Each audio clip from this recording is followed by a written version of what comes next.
Welcome everyone. Today we're making the perfect homemade burger. It is a quick and easy recipe, but I'll share a few tricks on how to keep your burger juicy and tasty. For 2 people, we will need about a pound of ground beef.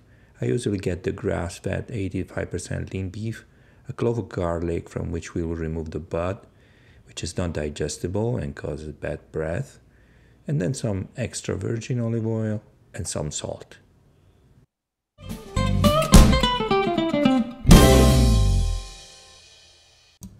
Let's start our preparation by creating our burgers. Take some of the ground meat and start pressing it and making it round. You want to create some sort of disc which has a uniform thickness. Do the same with the rest of the meat to create your burgers.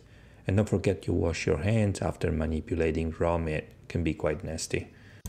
We're now ready to switch our stove on and place a little olive oil in our pan and add garlic. When the oil is hot, place your burgers in the pan and press them slightly. Make sure there is a film of oil under your burgers.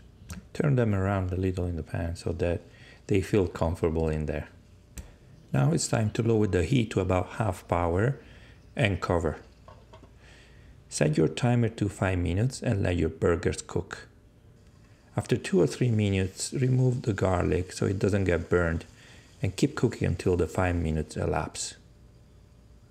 Once the 5 minutes have elapsed, it's time to flip our burgers. Carefully flip your burgers using a spatula and a spoon. Never poke or press the meat, or the juices will come out and your burger will be dry. Cover and keep cooking for additional 5 minutes, always keeping the heat at half power. And here we are.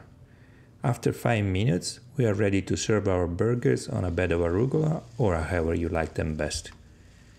Now you can also add some salt and enjoy. This is a time to add salt, not before. Okay, if you enjoyed this video, please drop a like and why not, subscribe. See you next time.